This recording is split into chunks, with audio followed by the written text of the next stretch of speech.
Hello students, હું છું Savaliya sir અને મારી YouTube channel Savaliya sir chemistry ટ્રેનરમાં આપનું સ્વાગત છે.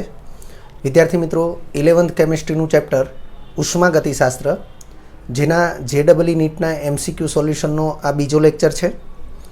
વિદ્યાર્થી મિત્રો, આ લેક્ચરમાં આપણે પ્રક્રિયાના એન્થાલ્પી ફેરફાર, પ્રક્રિયાની પ્રમાણિત ગિબ્સ મુક્ત ઉર્જા ફેરફાર, એન્ટ્રોપી ફેરફાર વગેરેને લગતા MCQની ચર્ચા કરીશું. આ ઉપરાંત પ્રક્રિયાની સ્વયંભૂતા અને આંતરિક ઉર્જાના ફેરફાર વિશેના MCQની પણ ચર્ચા કરીશું. તો શરૂ કરીએ. સૌથી પહેલો MCQ છે, નીચેના પૈકી શેમાં આંતરિક ઉર્જાનો સમાવેશ થતો નથી? 4 ઓપ્શન તમને આપ્યા છે. ચારે 4 ઓપ્શનમાં તમને વિવિધ પ્રકારની ઉર્જાઓ દર્શાવેલી છે. ભ્રમણ ઉર્જા, આંદોલન ઉર્જા, કેન્દ્રીય ઉર્જા, ગુરુત્વાકર્ષણ ઉર્જા. તો વિદ્યાર્થી મિત્રો, અહીં સાચા વિકલ્પ તરીકે વિકલ્પ ડી આપેલો છે. એટલે કે વિકલ્પ ડીમાં જે ઉર્જા દર્શાવેલી છે એ ઉર્જામાં આંતરિક ઉર્જાનો સમાવેશ થતો નથી. બાકીની જે 3 ઉર્જા છે એમાં આંતરિક ઉર્જાનો સમાવેશ થાય છે. કઈ રીતે? તો એનો ખુલાસો આપણે આ પ્રકારે કર્યો છે. પદાર્થના ઘટક કણો. હવે આપણે જાણીએ છીએ કે આંતરિક ઉર્જા એટલે પદાર્થમાં તેના જથ્થા અને બંધારણને અનુરૂપ સમાયેલી ઉર્જા, એટલે પદાર્થની આંતરિક ઉર્જા. તો એના માટે આપણે પદાર્થના ઘટક કણોને ધ્યાનમાં લેવા પડે. તો અહીં આપણે લખ્યું છે પદાર્થના ઘટક કણો, જેમાં અણુ, પરમાણુ, આયન, પરમાણુ કેન્દ્ર, ઇલેક્ટ્રોન, આ બધી જ બાબતોને આપણે ધ્યાનમાં લેવી પડે. તો પદાર્થના ઘટક કણો સાથે ભ્રમણ ઉર્જા, કંપન ઉર્જા, દોલન ઉર્જા, કેન્દ્રીય ઉર્જા વગેરે પ્રકારની ઉર્જાઓ સંકળાયેલી હોય છે. એનો અર્થ કે ભ્રમણ ઉર્જા, આંદોલન ઉર્જા, આ દોલન ઉર્જા એ જ આંદોલન ઉર્જા, કેન્દ્રીય ઉર્જા, આ 3 પ્રકારની ઉર્જા છે એમાં આંતરિક ઉર્જા સમાયેલી છે. પરંતુ ગુરુત્વાકર્ષણ એ બાહ્ય પરિબળ છે, એટલે એમાં આંતરિક ઉર્જા સમાયેલી હોતી નથી. એટલે આપણે લખ્યું છે કે પદાર્થના ઘટક કણો સાથે ભ્રમણ ઉર્જા, કંપન ઉર્જા, દોલન ઉર્જા, કેન્દ્રીય ઉર્જા વગેરે સંકળાયેલી હોય છે, જે આંતરિક ઉર્જાના સ્વરૂપો છે. એટલે કે તેમાં આંતરિક ઉર્જાનો સમાવેશ થાય છે. પરંતુ ગુરુત્વાકર્ષણ બળ એ પદાર્થના બાહ્ય પરિબળને આધીન છે. આથી તેમાં આંતરિક ઉર્જાનો સમાવેશ થતો નથી. ત્યાર પછી બીજો MCQ, નીચેની પ્રક્રિયા માટે એન્થાલ્પી ફેરફારનું મૂલ્ય -57 કિલો જૂલ પ્રતિ મોલ છે. તમે જોઈ શકો છો એક પ્રક્રિયાનું સમીકરણ આપેલું છે અને આ પ્રક્રિયા સમીકરણ માટે પ્રક્રિયા એન્થાલ્પીનું મૂલ્ય, એટલે કે પ્રક્રિયાના એન્થાલ્પી ફેરફારનું મૂલ્ય -57 કિલો જૂલ પ્રતિ મોલ આપેલું છે. તેના આધારે નીચેની પ્રક્રિયાનો એન્ટ્રોપી ફેરફાર કેટલો થશે એ આપણે શોધવાનું છે. તો નીચેની પ્રક્રિયા એટલે તમને બીજી એક પ્રક્રિયાનું સમીકરણ આપેલું છે અને આ પ્રક્રિયા માટે પ્રક્રિયાનો એન્થાલ્પી ફેરફાર આપણે નક્કી કરવાનો છે. 4 ઓપ્શન તમને આપ્યા છે: -57 kilo joule, -76 kilo joule, -114 kilo joule અને -228 કિલો જૂલ. સાચા વિકલ્પ તરીકે વિકલ્પ સી એને ઉકેલ તરીકે આપેલો છે. પરંતુ અહીં વિકલ્પ સી એ ઉકેલ તરીકે છે તો એ કઈ રીતે છે એની સમજૂતી એ આપણે નેક્સ્ટ પેજ ઉપર આપેલી છે. તો અહીંયા સૌથી પહેલાં આપણે એ સમજવું જરૂરી છે કે એક પ્રક્રિયા તમને આપવામાં આવી છે અને બીજી પ્રક્રિયાનો એન્થાલ્પી ફેરફાર તમારે એના આધારે શોધવાનો છે. અર્થ કે આ પ્રક્રિયાને આ પ્રક્રિયા સાથે શું રિલેશન છે એને પહેલાં આપણે સમજવું પડે. તો અહીં આપણે એ જ બાબતને સ્પષ્ટ કરેલી છે કે અહીં આપેલી પ્રક્રિયા NaOH પ્લસ HCl, તો જલીય દ્રાવણમાં બેઝ અને એસિડ એની વચ્ચેની પ્રક્રિયા છે. એટલે આ તટસ્થીકરણ પ્રક્રિયા છે જેનાથી ક્ષાર અને પાણી બને છે. તો તમે જોઈ શકો છો કે 1 મોલ પાણી બને છે. તો લખ્યું છે એ પ્રમાણિત તટસ્થીકરણ પ્રક્રિયા છે. એટલે અહીં આપેલી પ્રક્રિયા એ પ્રમાણિત તટસ્થીકરણ પ્રક્રિયા છે. તેમજ અહીં પ્રક્રિયાથી 1 મોલ પાણી બને છે. હવે 1 મોલ પાણી બને છે એટલે આ પ્રક્રિયાની જે પણ પ્રક્રિયા એન્થાલ્પી છે એને આપણે પ્રક્રિયાની તટસ્થીકરણ એન્થાલ્પી તરીકે ઓળખી શકીએ, કારણ કે 1 મોલ પાણી બને છે. એટલે લખ્યું છે તેમજ અહીં પ્રક્રિયાથી 1 મોલ પાણી બનતું હોવાથી પ્રક્રિયા એન્થાલ્પી -57 કિલો જૂલ પ્રતિ મોલ જે આપેલી છે એ પ્રમાણિત તટસ્થીકરણ એન્થાલ્પી થશે. આપણને આ પ્રક્રિયા માટે પ્રક્રિયા એન્થાલ્પીનું મૂલ્ય -57 કિલો જૂલ પ્રતિ મોલ આપેલું છે અને આ -57 કિલો જૂલ પ્રતિ મોલ એ મૂલ્ય એ આ પ્રક્રિયા માટે પ્રમાણિત તટસ્થીકરણ એન્થાલ્પીનું મૂલ્ય છે એ આપણે અહીંયા ડિક્લેર કર્યું. હવે અન્ય પ્રક્રિયા, તો આ જે બીજી પ્રક્રિયા આપી છે એ બીજી પ્રક્રિયાનું સમીકરણ આપણે અહીંયા લખ્યું છે. તો તમે જોઈ શકો છો H2SO4 એસિડ છે, BaOH ટ્વાઇસ બેઝ છે. અહીંયા ફરીથી બેઝ અને એસિડ વચ્ચેની પ્રક્રિયા છે એટલે તટસ્થીકરણ પ્રક્રિયા જ છે જેનાથી ક્ષાર અને પાણી બને છે. તો તમે જોઈ શકો છો કે પાણી 2 મોલ બને છે. હવે 1 મોલ પાણી બને એના માટેની તટસ્થીકરણ એન્થાલ્પીનું મૂલ્ય -57 કિલો જૂલ છે. 1 મોલ પાણી બને એટલે પ્રતિ મોલ લખ્યું છે. તો અહીંયા 2 મોલ પાણી બને છે. અર્થ કે આના કરતાં બમણી પ્રક્રિયા એન્થાલ્પી થશે એટલે આપણે લખ્યું છે. પણ એટલે કે આ પ્રક્રિયા એ પણ પ્રમાણિત તટસ્થીકરણ પ્રક્રિયા જ છે, કારણ કે બેઝ અને એસિડ વચ્ચે જલીય દ્રાવણમાં તટસ્થીકરણ થાય છે અને એનાથી ક્ષાર અને પાણી બને છે. એટલે આ પ્રક્રિયા પણ પ્રમાણિત તટસ્થીકરણ પ્રક્રિયા જ છે.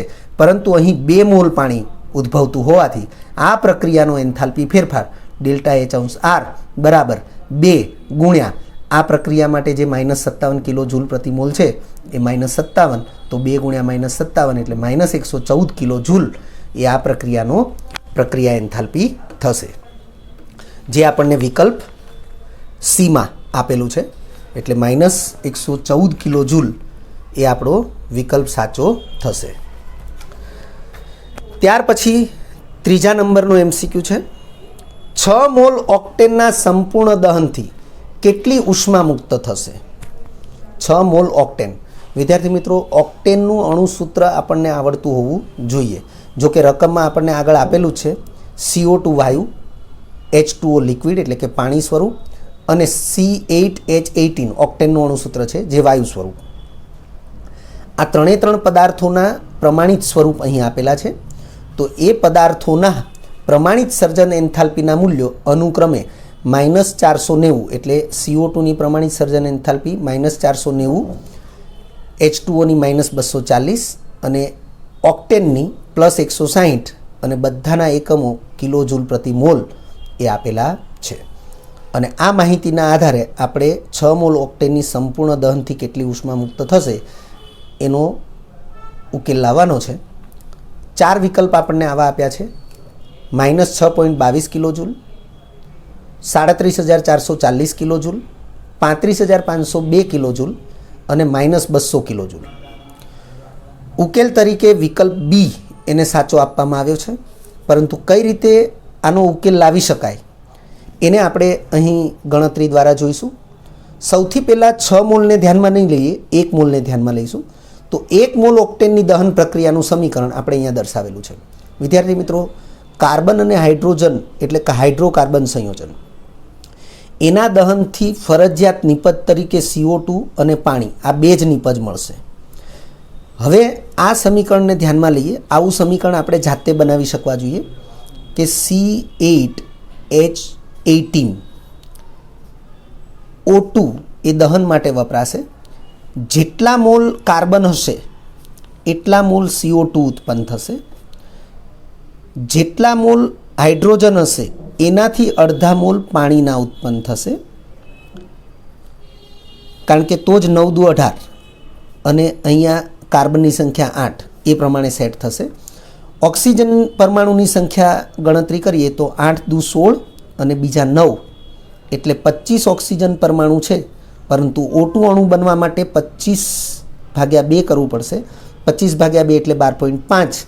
તો 12.5 મોલ O2 સાથેની દહન પ્રક્રિયા એ સંપૂર્ણ દહન પ્રક્રિયા થશે, જેનાથી 8 મોલ CO2 અને 9 મોલ H2O મળશે. હવે આપણને અહીં પ્રમાણિત સર્જન એન્થાલ્પીના જે મૂલ્યો આપ્યા છે, ΔH_F એ પ્રમાણિત સર્જન એન્થાલ્પીનો સિમ્બોલ છે. કિલો જૂલ પ્રતિ મોલમાં એના મૂલ્યો આપ્યા છે. તો ઓક્ટેનની નીચે આપણે ઓક્ટેનની પ્રમાણિત સર્જન એન્થાલ્પી +160 એ લખ્યું છે. O2 તત્વ છે, તત્વની પ્રમાણિત સર્જન એન્થાલ્પીનું મૂલ્ય હંમેશા 0.00 એવું સ્વીકારવામાં આવ્યું છે, એટલે આપણે અહીંયા 0.00 લખ્યું છે. CO2ની પ્રમાણિત સર્જન એન્થાલ્પી એ -490 કિલો જૂલ આપી છે અને પાણીની -240 કિલો જૂલ આપી છે. એટલે કે જે મોલ સંખ્યા છે એને ધ્યાનમાં લઈશું તો આનો એક જ મોલ છે, કારણ કે એક મોલ માટેની વાત છે, તો 1 ગુણ્યા 160. આના 12.5 ગુણ્યા 0 કરીએ તો પણ એ 0 જ થશે. 8 ગુણ્યા -490 કરવું પડશે, જેનું મૂલ્ય -3920 આવશે. 9 ગુણ્યા -240 કરવું પડશે, જેનું મૂલ્ય -2160 કિલો જૂલ આવશે.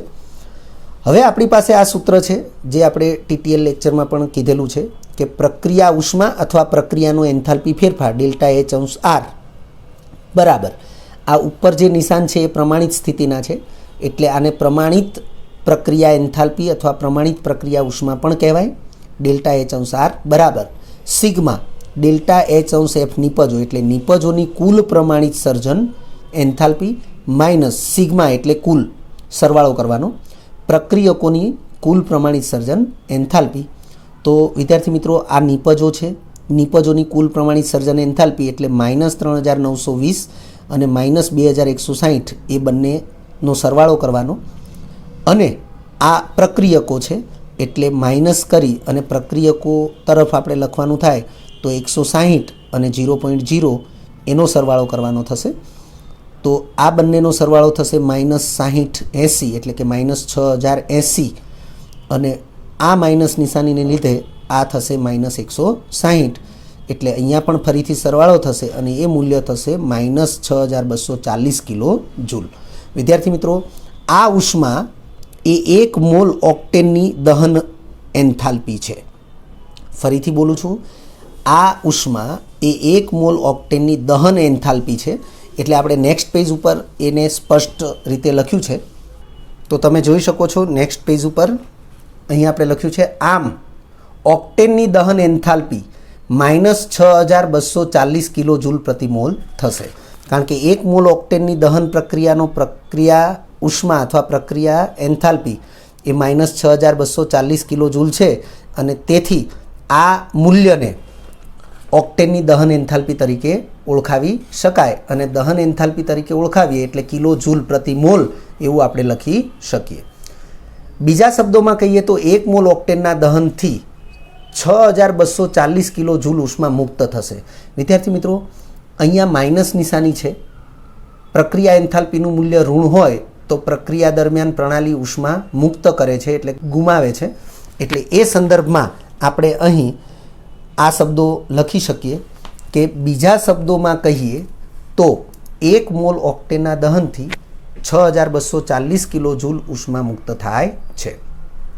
હવે આપણને પ્રશ્ન 6 મોલ ઓક્ટેનના દહનનો પૂછ્યો છે, તો 1 મોલથી 6240 કિલો જૂલ, તો 6 મોલથી 6 ગુણ્યા 6240 એટલે મૂલ્ય મળશે 37440 કિલો જૂલ ઉષ્મા મુક્ત થશે. એટલે વિદ્યાર્થી મિત્રો આ જે પ્રશ્ન છે એમાં આ મૂલ્ય એ 37440 મૂલ્ય એ આપણને વિકલ્પ બીમાં આપેલ છે, અને તેથી આપણા માટે વિકલ્પ બી એ યોગ્ય વિકલ્પ છે. ત્યારબાદ ચોથો MCQ, કળી ચૂનાની પાણી સાથેની પ્રક્રિયા ઓરડાના તાપમાને. વિદ્યાર્થી મિત્રો અહીં કળી ચૂનો એટલે CaO ને કળી ચૂનો કહેવાય. પાણી સાથેની પ્રક્રિયા એટલે H2O સાથે પ્રક્રિયા વિચારવાની છે. તો ફરીથી કળી ચૂનાની પાણી સાથેની પ્રક્રિયા ઓરડાના તાપમાને અને નીચા તાપમાને પ્રતિગામી થાય છે. તેથી અહીં આપણે ખાલી જગ્યા જે છે એ ઓપ્શનમાંથી યોગ્ય જે વિકલ્પ હોય એમાંથી આપણે આ ખાલી જગ્યાને વિચારવાની છે. તો ΔH અને ΔS બંને મૂલ્ય positive, ΔH positive, ΔS negative. વિકલ્પ સી છે એમાં ΔH નેગેટિવ, ΔS પોઝિટિવ. વિકલ્પ ડી છે એમાં ΔH અને ΔS બંને નેગેટિવ. તો વિદ્યાર્થી મિત્રો ઉકેલ તરીકે વિકલ્પ બી એને સાચો વિકલ્પ આપવામાં આવ્યો છે. હવે વિદ્યાર્થી મિત્રો આવી જે બાબત લખી છે કે પ્રતિગામી થાય છે કે પુરોગામી થાય છે, એ જે કંઈ થાય છે એનો મતલબ પ્રક્રિયા થાય છે, અને પ્રક્રિયા થાય છે એનો મતલબ ΔG એ <0 છે એટલે કે ઋણ છે. હવે અહીં લખ્યું છે કે પ્રક્રિયા પ્રતિગામી દિશામાં થાય છે, એનો મતલબ પ્રતિગામી દિશાની પ્રક્રિયા માટે ΔG ઋણ છે, પરંતુ આપણે વિચારવાનું છે પુરોગામી દિશા માટે, કારણ કે કળી ચૂનો અને પાણી બંને પ્રક્રિયકો તરીકે લીધા છે. તો આપણે પુરોગામી માટે વિચારવાનું છે. તો પુરોગામી માટે આ ચારમાંથી કયો ઓપ્શન લાગુ પડે એ આપણે વિચારવું પડે. તો અહીં આપણે સ્પષ્ટ કર્યું છે કે CaO વત્તા H2O આ દિશામાં પ્રક્રિયા થઈ તો પુરોગામી, આ દિશામાં થઈ તો પ્રતિગામી. આ બંને વચ્ચે પ્રક્રિયા થઈને કંઈક નિપજો મળશે. આપણે નિપજો લખ્યું છે. હવે અહીંયા આપણે સ્પષ્ટતા કરી છે કે અહીં પ્રક્રિયા પ્રતિગામી દિશામાં આપમેળે થાય છે. અહીંયા લખ્યું છે ને પ્રતિગામી થાય છે, એનો મતલબ પ્રતિગામી દિશામાં આપમેળે થાય છે. એનો અર્થ એવો થાય કે કોઈ પણ સંજોગોમાં પુરોગામી દિશામાં થતી નથી. પ્રતિગામી દિશામાં આપમેળે થાય છે તો એનો અર્થ એવો થશે કે પુરોગામી દિશામાં એ થતી નથી. આથી આપેલ પ્રક્રિયા એટલે કે આ પ્રક્રિયા કઈ કળી ચૂના અને પાણી વચ્ચેની પ્રક્રિયા, જેમાં કળી ચૂનો અને પાણી પ્રક્રિયકો છે. આથી આપેલ પ્રક્રિયા માટે એટલે કે પુરોગામી દિશાની પ્રક્રિયા માટે ડેલ્ટા જી ગ્રેટર ધેન 0 થવું જોઈએ. એટલે કે ડેલ્ટા જીનું મૂલ્ય ધન થવું જોઈએ. કારણ કે જો ડેલ્ટા જીનું મૂલ્ય ધન થશે તો પ્રક્રિયા થશે નહીં. ડેલ્ટા જીનું મૂલ્ય ઋણ થશે તો પ્રક્રિયા થશે. એટલે પ્રતિગામી દિશાની પ્રક્રિયા માટે ડેલ્ટા જીનું મૂલ્ય ઋણ છે, કારણ કે પ્રતિગામી દિશામાં થાય છે. પણ આપણે વિચારવાનું છે આ દિશાની પ્રક્રિયા માટે. એટલે લખ્યું છે આથી આપેલ પ્રક્રિયા માટે ડેલ્ટા જીનું મૂલ્ય ધન થવું જોઈએ. હવે ડેલ્ટા જીનું સૂત્ર શું છે? તો ડેલ્ટા જી બરાબર delta H minus T delta S. હવે આ સૂત્ર પ્રમાણે તમે વિકલ્પને વિચારો. પહેલો વિકલ્પ જો બંને ધન હોય, આ ધન, તો મે બી આ મૂલ્ય મોટું થાય તો ડેલ્ટા જીનું મૂલ્ય ઋણ બની શકે. વિકલ્પ બી છે એ સાચો વિકલ્પ છે, એટલે આ વિકલ્પ સીને આપણે વિચારીએ. Delta H negative, delta S positive. Delta H negative હોય, ડેલ્ટા એસ પોઝિટિવ હોય તો આ મૂલ્ય નેગેટિવ છે, આ મૂલ્ય પણ નેગેટિવ જ રહેશે. એટલે ડેલ્ટા જીનું મૂલ્ય ઋણ જ રહેશે. વિકલ્પ ડી બંને નેગેટિવ છે, આ નેગેટિવ છે, આ પણ નેગેટિવ છે. તો આ નેગેટિવ આને પોઝિટિવ કરશે, પણ આ નેગેટિવ છે એટલા માટે ડેલ્ટા જીનું મૂલ્ય ઋણ મળવાની શક્યતા છે. હવે વિકલ્પ બીને વિચારીએ. Delta H positive, delta S negative. હવે આ નેગેટિવ હોય એટલે આ નેગેટિવ એ પોઝિટિવ થઈ જાય. ડેલ્ટા એચ પોઝિટિવ છે તો કોઈ પણ સંજોગોમાં ડેલ્ટા જીનું મૂલ્ય પોઝિટિવ જ મળશે. એટલે વિકલ્પ બી એક જ એવો છે કે જેને લાગુ પાડવામાં આવે તો ડેલ્ટા જીનું મૂલ્ય ફરજિયાત ધન મળે. એટલે અહીંયા લખ્યું છે વિકલ્પ એ, સી અને ડી, એ, સી અને ડી માટે ડેલ્ટા જી ઋણ મળવાની શક્યતા છે. અને એમાંય વિકલ્પ સી માટે તો ડેલ્ટા જી ફરજિયાત ઋણ જ મળશે. પરંતુ વિકલ્પ બી એક જ એવો વિકલ્પ છે કે જેના માટે ડેલ્ટા જી ગ્રેટર ધેન 0 એટલે કે ધન જ મળશે. અને તેથી પ્રક્રિયા પુરોગામી દિશામાં થશે નહીં. અર્થ કે અહીંયા જે લખ્યું છે એનું પાલન થશે. અને તેથી વિકલ્પ બી એ આપણા માટે યોગ્ય વિકલ્પ છે. ત્યારબાદ છે 5મો MCQ. આ પ્રકારની માહિતી આપેલી છે કે એક પ્રણાલી પર્યાવરણમાંથી 224 જૂલ ઉષ્મા મેળવીને 156 જૂલ કાર્ય કરે છે. તો પ્રણાલીની આંતરિક ઉર્જામાં કેટલા જૂલનો ફેરફાર થશે? વિદ્યાર્થી મિત્રો, આ પ્રકારનો જે આંતરિક ઉર્જાના ફેરફારને લગતો જે પ્રશ્ન છે, જેમાં પ્રણાલી પ્રક્રમ દરમિયાન ઉષ્મા મેળવે અથવા ગુમાવે, પ્રણાલી દ્વારા કે પ્રણાલી ઉપર કાર્ય થયું હોય, આ પ્રકારના જે MCQ છે એવા MCQની ચર્ચા એ અગાઉના લેક્ચરમાં થયેલી છે. MCQ સોલ્યુશન લેક્ચર નંબર 1 એની અંદર એ ચર્ચા થયેલી છે. એ પ્રકારનો આ બીજો MCQ છે. અહીં તમને 4 ઓપ્શન આપેલા છે. 380 જૂલ, 68 જૂલ, કારણ કે જૂલ તો અહીંયા તમને એકમ આપી જ દીધો છે, -68 અને -380. જે પૈકી વિકલ્પ બી એને ઉકેલ તરીકે સાચો વિકલ્પ આપવામાં આવ્યો છે. તો આનો ઉકેલ આપણે ઉષ્માગતિશાસ્ત્રના પ્રથમ નિયમનું જે ગાણિતિક સ્વરૂપ છે એના આધારે લાવી શકીએ. તો અહીં આપણે લખ્યું છે, અહીં પ્રણાલી ઉષ્મા મેળવે છે. લખ્યું છે કે એક પ્રણાલી પર્યાવરણમાંથી 224 જૂલ ઉષ્મા મેળવીને, એટલે પ્રણાલી ઉષ્મા મેળવે છે. હવે જ્યારે પ્રણાલી ઉષ્મા મેળવતી હોય ત્યારે ક્યુનું મૂલ્ય ધન આવે. એટલે ક્યુ બરાબર આ જે 224 જૂલ છે એને +224 જૂલ લખ્યું. પછી લખ્યું છે મેળવીને 156 જૂલ જેટલું કાર્ય કરે છે. હવે પ્રણાલી કાર્ય કરે છે એનો અર્થ થાય પ્રણાલી દ્વારા કાર્ય થયું. એટલે લખ્યું છે તેમજ પ્રણાલી દ્વારા કાર્ય થાય છે. તો પ્રણાલી દ્વારા કાર્ય થતું હોય ત્યારે ડબલ્યુનું મૂલ્ય ઋણ આવશે. એટલે આ 156 છે એ -156 જૂલ લખાશે. હવે ઉષ્માગતિશાસ્ત્રના પ્રથમ નિયમ મુજબ આંતરિક ઉર્જાના ફેરફારનું સૂત્ર ΔU = Q + W થશે. તો એને અનુલક્ષીને આપણે ક્યુ અને ડબલ્યુના મૂલ્યો એપ્લાય કરીએ. +224 -156 બાદબાકી થશે 68 જૂલ. મૂલ્ય ધન મળ્યું તો ડેલ્ટા યુ બરાબર +68 જૂલ. તો એ મૂલ્ય આપણને વિકલ્પ બીમાં આપેલું છે. વિદ્યાર્થી મિત્રો, અહીં આપણે એક નોંધ લખી છે અને એમાં સ્પષ્ટતા કરી છે કે ડેલ્ટા યુનું મૂલ્ય ધન મળ્યું એનો મતલબ કે આવા કોઈ પણ પ્રક્રમ દરમિયાન આંતરિક ઉર્જામાં એ વધારો થયો ગણાય, કારણ કે ધન મૂલ્ય મળ્યું. જો અહીંયા માઇનસ મૂલ્ય મળ્યું હોત તો આંતરિક ઉર્જામાં એટલો ઘટાડો થયો એમ ગણાશે. એટલે મેં અહીં લખ્યું છે આંતરિક ઉર્જામાં 68 જૂલનો વધારો થશે. જો અહીંયા માઇનસ મળ્યું હોત તો આપણે અહીંયા એવું લખવું પડત કે આંતરિક ઉર્જામાં 68 જૂલનો ઘટાડો થશે. એટલે આવી બાબતને પણ આપણે ધ્યાનમાં રાખવી જરૂરી છે.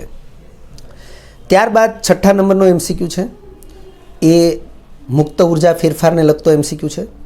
લખ્યું છે જો 27°C તાપમાને કોઈ પ્રક્રિયા માટે ડેલ્ટા એચ અંશનું મૂલ્ય 40 કિલો કેલરી હોય તથા ડેલ્ટા એસ અંશ એટલે પ્રમાણિત એન્ટ્રોપી ફેરફાર છે, પ્રમાણિત એન્થાલ્પી ફેરફાર છે, તો ડેલ્ટા એસ અંશનું મૂલ્ય 6 કેલરી પ્રતિ કેલ્વિન હોય. આ કિલો કેલરીમાં છે, આ કેલરીમાં છે. આ બાબતને આપણે ખાસ ધ્યાનમાં લેવી જરૂરી છે. આપણે એકમ સાથે જો આવી દરેક બાબતોને ધ્યાનમાં લઈશું તો ભૂલ થવાની શક્યતા રહેશે નહીં. તો તે પ્રક્રિયા માટે ડેલ્ટા જી અંશ બરાબર ખાલી જગ્યા કિલો કેલરી થશે. તો વિદ્યાર્થી મિત્રો, અહીં આપણને 4 મૂલ્યો આપેલા છે: 38.2 -1760, 1840 અને -1.76.